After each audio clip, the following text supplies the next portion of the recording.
Hi friends, today we'll discuss about the gyre and sulci seen on the medial surface of the cerebrum.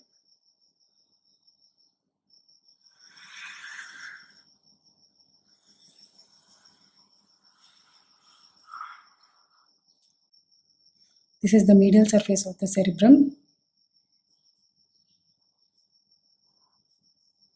These are the slight convolutions.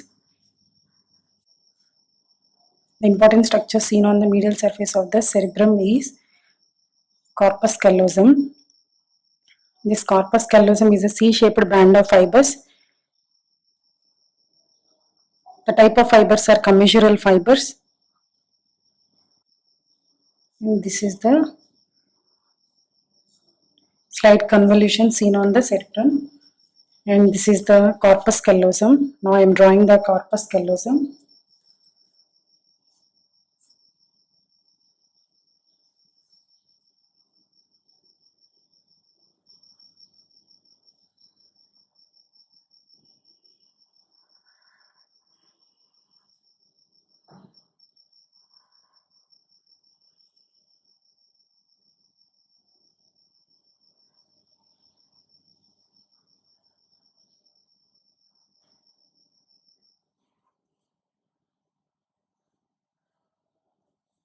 This is the corpus callosum. This is the splenium. If you see the parts of the corpus callosum from rostral to caudal, this is the rostral part, genu, body, splenium. This is the rostrum and this is the genu. This bending is the genu and this is the trunk, body, nothing body, and this bulged posterior end is known as the splenium. This is the corpus callosum.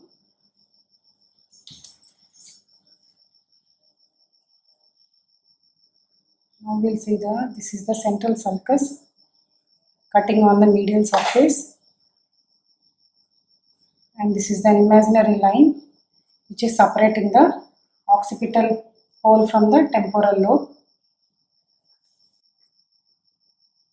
This is the cingulate sulcus which is predominantly seen 1 centimeter above the corpus callosum.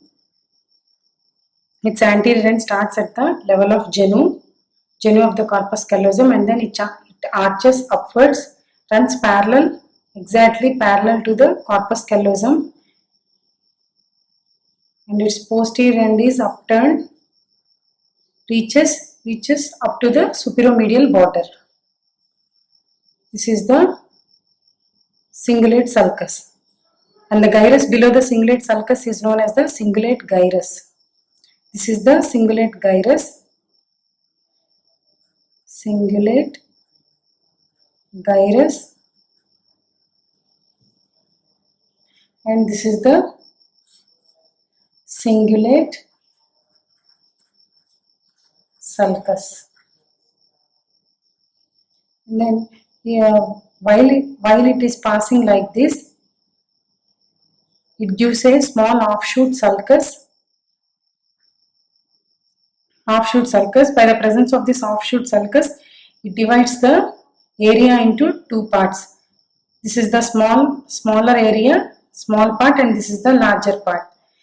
This is the central sulcus. The cingulate sulcus at its posterior end, it reaches to the superomedial border, little behind the central sulcus. Okay, this offshoot sulcus which divides this part of this medial surface between the superomedial border and above the level of cingulate sulcus into two areas. One is the smaller part and in front is the larger part. Now we will see about the smaller part. The smaller part, the region of the smaller part is known as the paracentral lobule.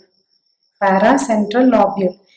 Then this paracentral lobule, it is a center for micturition and defecation reflex.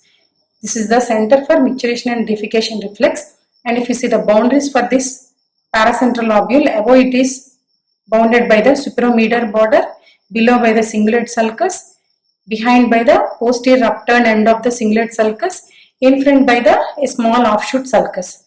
This is the boundaries of paracentral lobule, and this is the the area, the larger part of the area which is in front of this offshoot sulcus is known as medial frontal gyrus. This is known as medial frontal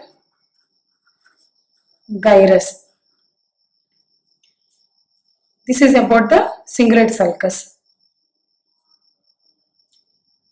Next one, we'll see the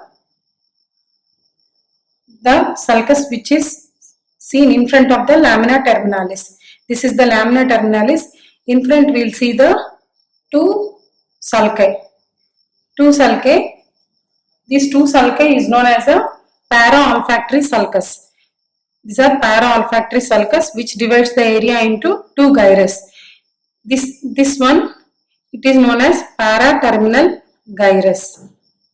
Para-terminal gyrus. And this is para-olfactory gyrus.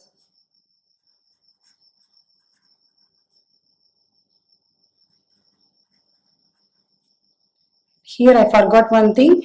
The one sulcus which is enclosed close together the corpus callosum is known as a callosal sulcus. Callosal sulcus. This is the sulcus which is in the same shape of the corpus callosum, and it is close together corpus callosum known as a callosal sulcus. This is the cingulate sulcus, cingulate gyrus, and callosal sulcus. These are the two sulcus which are above the corpus callosum, and there are two sulcus in front of the corpus callosum is this one, para-olfactory and para-terminal gyrus, which are divided by anterior and posterior para-olfactory sulcus. And now we'll see the sulcus which are seen behind the corpus callosum. One is just at the level of the posterior end, below the posterior end, nothing but splenium. Below the level of splenium, there is one sulcus which passes downwards, and it is arched downwards,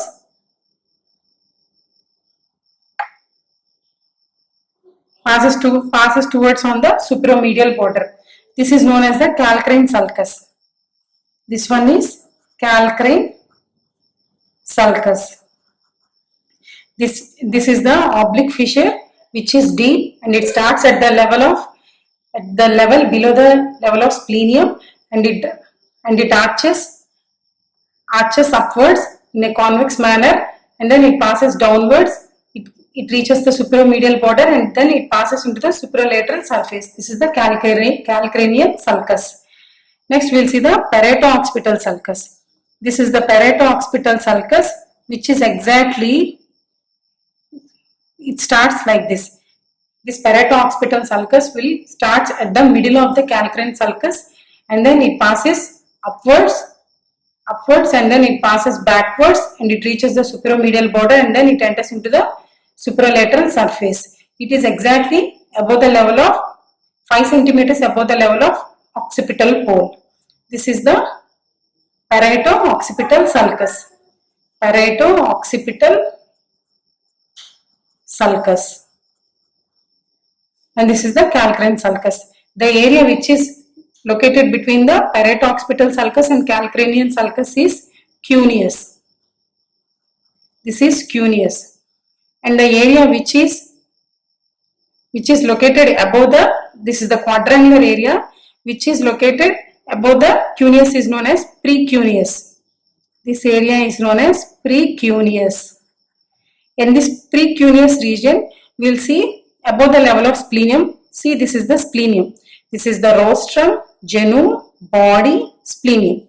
Above the splenium, we will see one suprasplenial sulcus. In the precuneus region, which is a quadrangular area, we will see the suprasplenial sulcus. This suprasplenial sulcus which separates the precuneus from cingulate gyrus. So, this is the cuneus and this is the precuneus. This is the temporal lobe. Here we will see this is the isthmus part. The area which is a small gap which is located In between the posterior end of this corpus callosum and the calcarine sulcus is known as isthmus. Isthmus. Here, this is the fornix of the corpus callosum and this is the septum pellucidum. Septum pellucidum.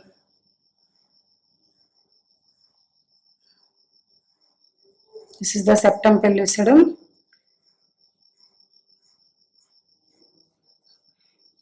This is the isthmus. This is the gap between the posterior end of the splenium and the calcarine sulcus is known as the isthmus.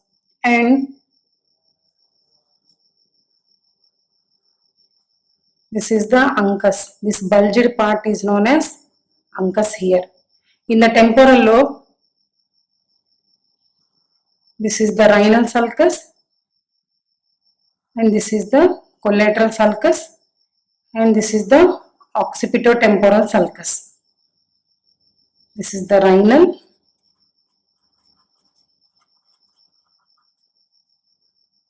and this is the collateral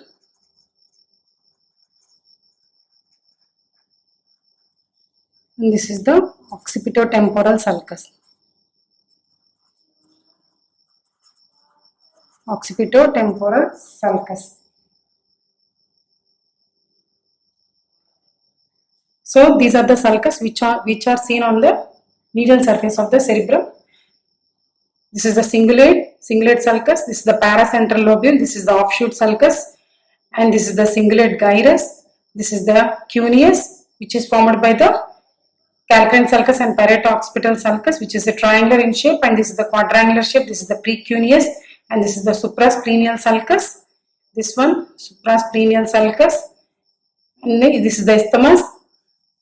Here we will see anterior and posterior para-olfactory sulcus which forms the para-olfactory gyrus and para-terminal gyrus and para-olfactory gyrus. These are the sulcuses seen on the medial surface of the cerebrum.